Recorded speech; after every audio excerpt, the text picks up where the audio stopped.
doctor Milesi, le quiero agradecer que nos esté dando esta entrevista, la última que otorga al Economista de México como subdirector del Departamento de Investigación del Fondo Monetario Internacional. Y pues quisiera preguntarle, el día de hoy dieron a conocer su actualización de expectativas, mesuraron sus proyecciones de la caída del PIB mundial y para la mayoría de los países.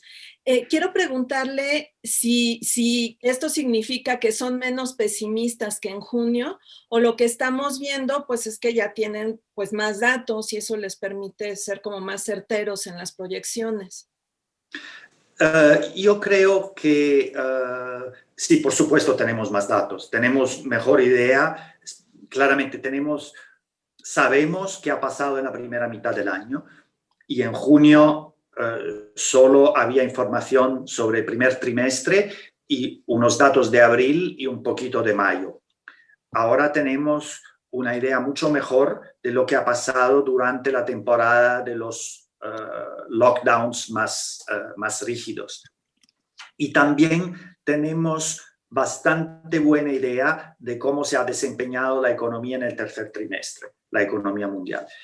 Y la razón de nuestras revisiones, que han sido a la alza, han sido precisamente que la caída del PIB en el segundo trimestre ha sido horrible, pero un poquito menos horrible en su agregado de lo que que se pensaba hace unos meses. Y también la recuperación en el tercer trimestre ha sido un poco más fuerte de lo que habíamos pensado. Las diferencias han sido más grandes para los países avanzados y ahí tenemos revisiones a la alza más fuertes. Para los países emergentes hay muchas diferencias entre países y entre regiones. Así que mejor en China, un poco menos mal de lo que se pensaba en países como Brasil, pero peor, mucho peor en la India, por ejemplo, y algunos otros países de Asia. Así que decimos hay más diferencias entre países, entre los emergentes, mientras para los países avanzados en general es una mejoría. Siempre una recesión brutal, pero un poco menos horrible de lo que que pensamos. Ok. Doctor, ¿cuánto tiempo estiman que tomará al mundo la recuperación del PIB y del PIB, de la pobreza, del PIB per cápita a niveles precrisis? ¿Cuánto tiempo tomará América Latina en particular? Sí, mire, la primera cosa que tengo que decir es, le voy a decir lo que está en nuestro pronóstico. Y por supuesto hay una incertidumbre brutal porque no es solo incertidumbre económica, sino es incertidumbre sobre la evolución de la pandemia. Y eso va a ser absolutamente determinante para establecer cuánto tiempo van a tardar los países a recuperar. Al momento tenemos a China, que ya este año recupera el nivel de actividad del 2019, lo va a exceder porque va a crecer alrededor del 2%. Y en eso tenemos confianza porque los datos, ya hay 3 trimestres y los datos siguen buenos en términos generales. Para la gran mayoría de los países avanzados, tenemos una recuperación a los niveles del 2019 solamente en el 2022. Podría en algunos casos ser un poco antes si hubiera un estímulo fiscal fuerte el año que viene. Por ejemplo, Estados Unidos, al momento no tenemos en nuestros supuestos un estímulo fiscal muy fuerte el año que viene porque todavía no sabemos los planes, pero eso sí ayudaría a una recuperación más rápida. Para los países emergentes en la América Latina, desafortunadamente, ha sido la región más afectada por la pandemia. 8% de la población mundial, pero más de un cuarto de los casos y más de un cuarto de la gente que falleció. Así que 3 veces más en proporción a la población, o más de 3 veces. Y ahí va a depender de países, pero puede llevar 2-3 años más la recuperación. Otra vez le quiero enfatizar lo poco que sabemos del mediano plazo en ese momento, porque si la ciencia progresa muy rápido, si conseguimos vacunas y terapias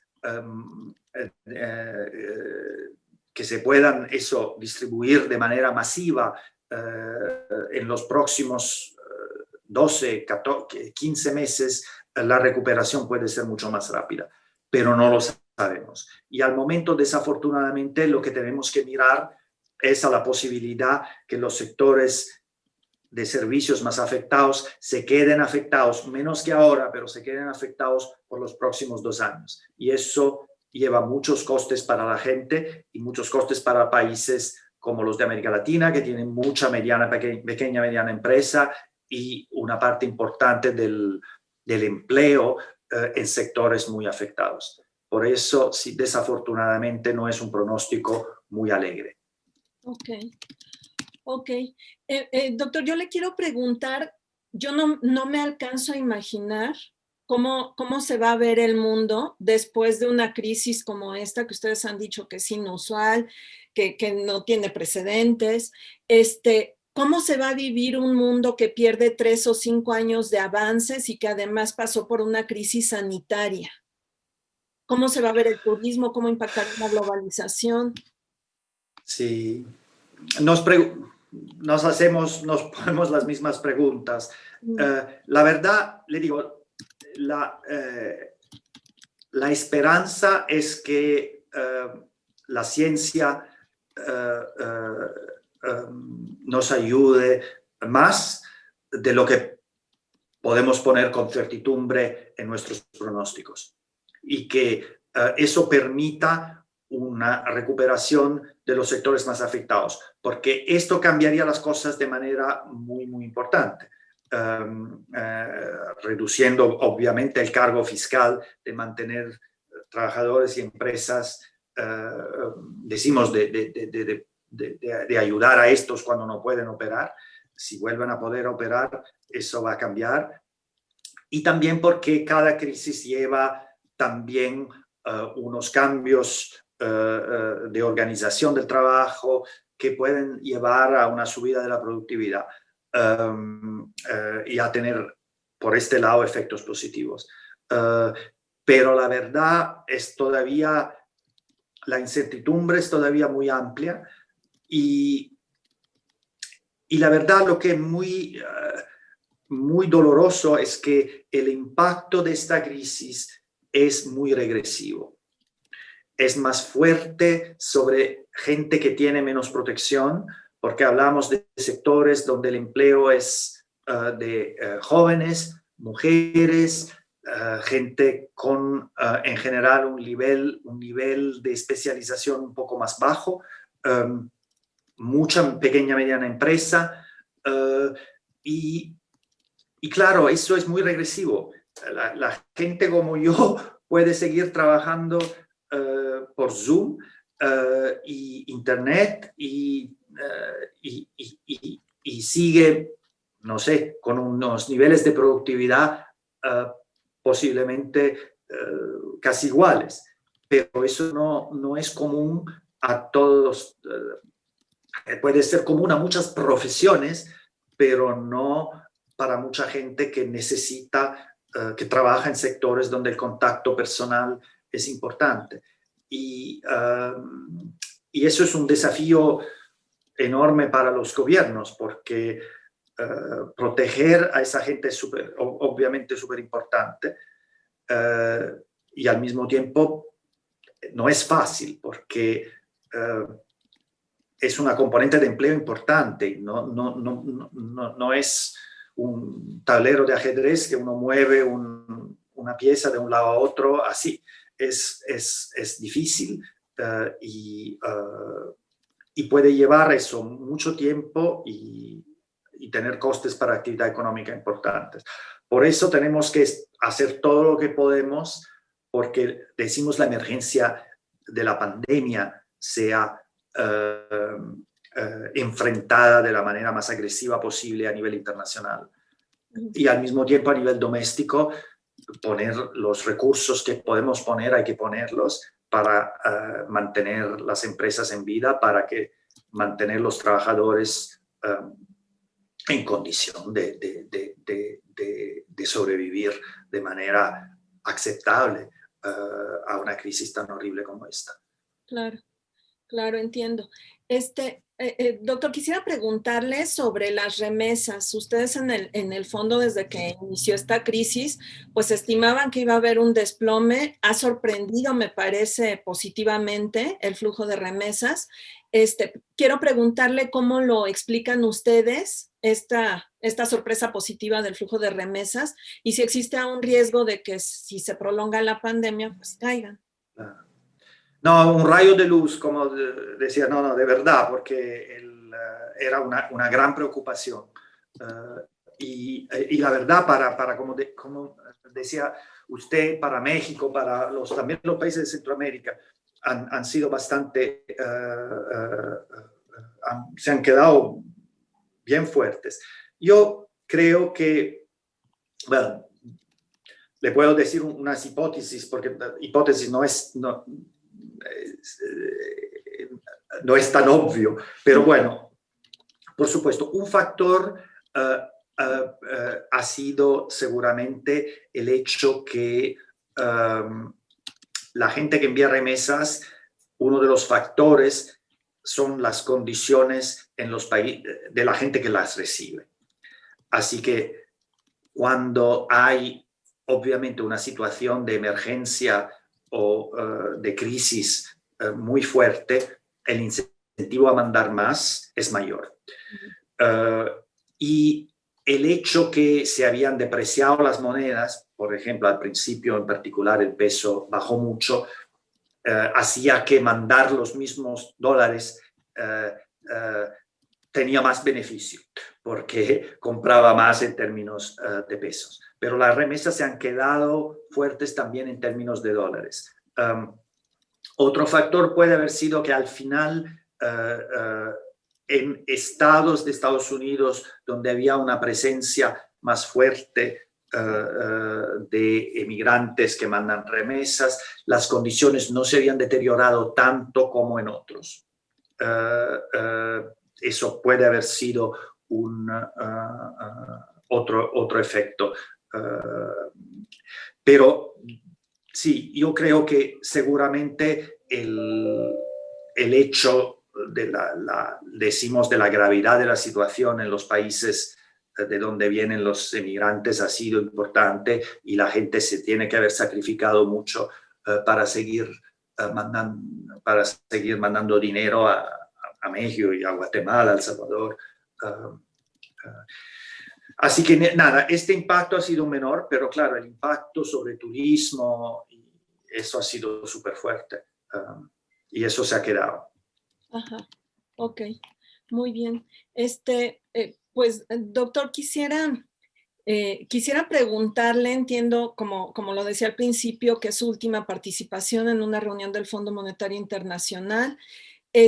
Quisiera preguntarle, por favor, si me puede dar un panorama sobre cómo conoció a mi país, México, cómo lo vio hace 27 o 28 años que me dice que está en el Fondo Monetario Internacional, si le encuentra, cuáles eran los rezagos entonces y cómo lo ve ahora, por favor. Sí, bueno, como usted sabe, yo me encanta México, he viajado a México y lo he recorrido de arriba abajo.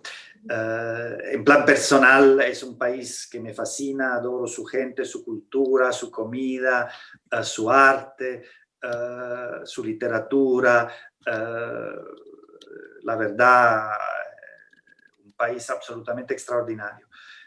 Cuando llegué al fondo, claro, era el momento, bueno, 2 años después explotó la crisis de finales 94. Así que decimos en mis años de principio de carrera, la cuestión aquí, han sido caracterizadas para decimos, la transición de México a un régimen de cambio mucho más flexible y de una conversión decimos, del acceso a la finanza exterior en moneda doméstica y no en moneda extranjera después de los desastres de los tesobonos y del impacto de la depreciación sobre la deuda pública. Y también un cambio del marco institucional para el Banco Central. Por supuesto, hubo una década y más donde México se ha vuelto más un país flotador, con fuertes instituciones de política monetaria y también un marco de manejo fiscal en general estable. Los desafíos siempre han sido por el lado estructural.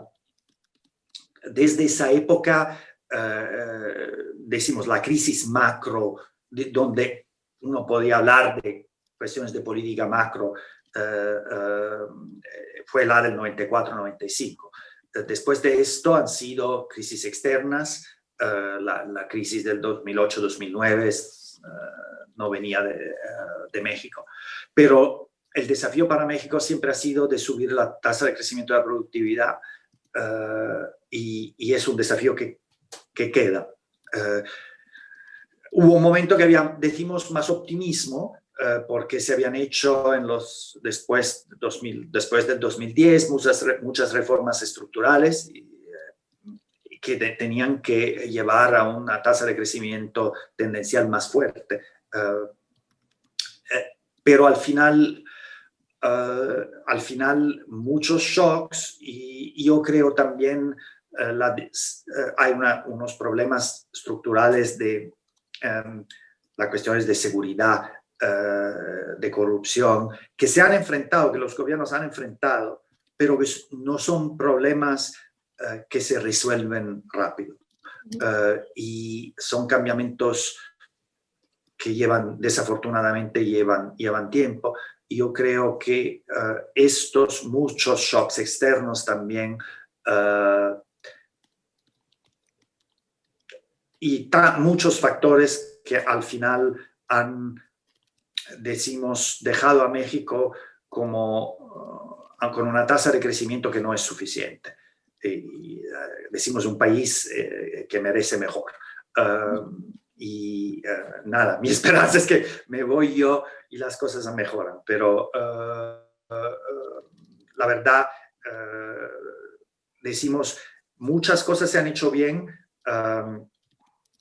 pero la verdad no tenemos una receta fácil. Uno puede decir, bueno, se pone un Banco Central independiente y eso es, o se pone una regla fiscal y eso es. Hay unas cuestiones estructurales de capital humano, de sistema de educación, de nivel de competencia,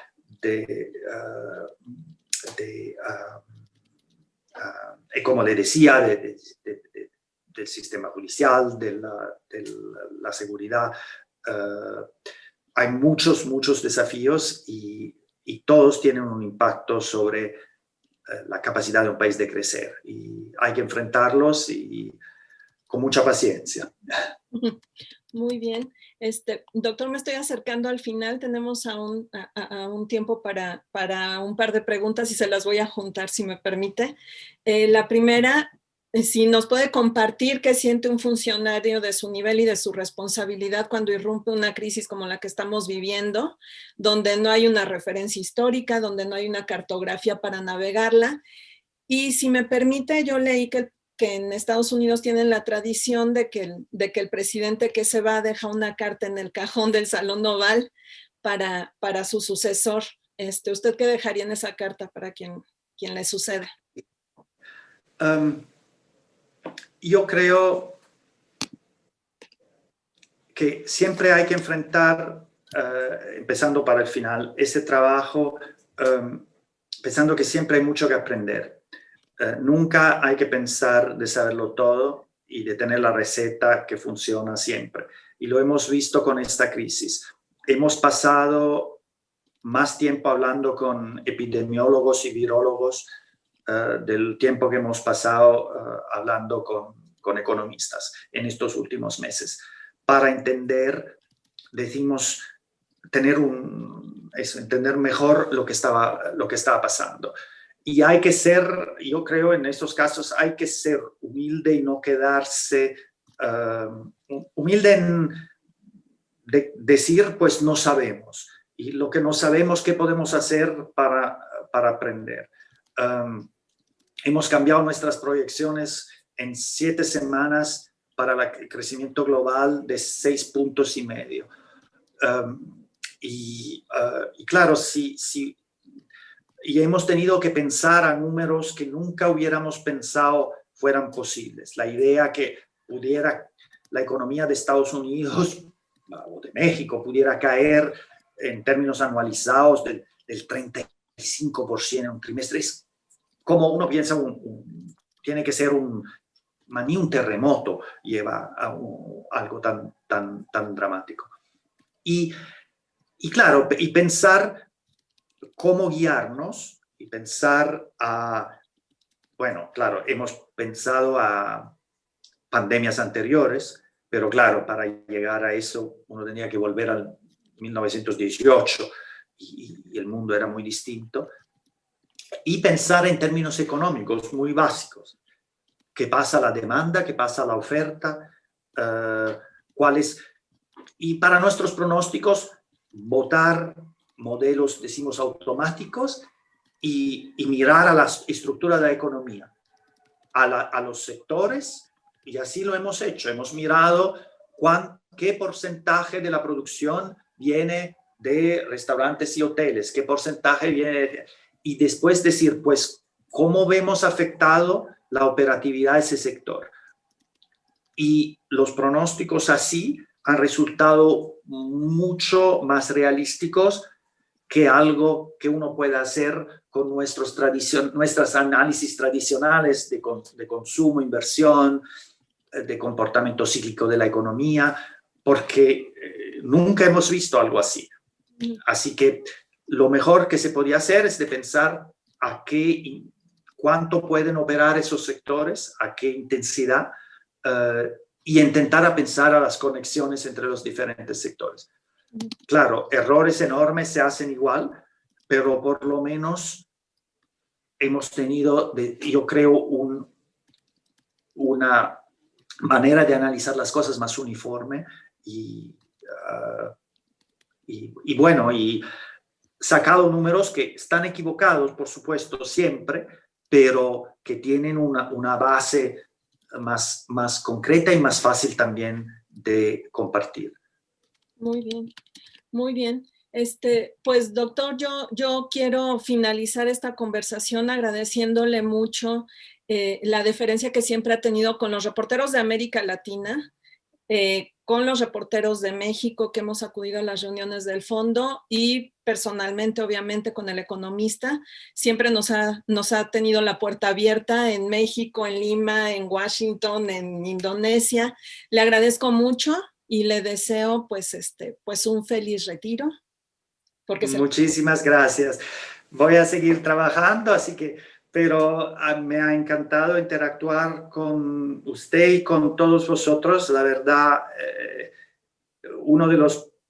es súper importante para nosotros de comunicar y somos una profesión que muchas veces hablamos entre nosotros y es muy importante de llegar a comunicar con todos y para mí es un desafío cada vez porque hay que explicar las cosas bien, pero es también una disciplina intelectual muy importante y eso, la verdad ha sido siempre un placer de interactuar con vosotros. Muchísimas gracias, doctor. Que todo vaya mejor y espero que un día nos podamos encontrar en Washington. Eso. Gracias. Muchas gracias, hasta luego. Muchas gracias. Hasta luego, Yolanda, hasta luego.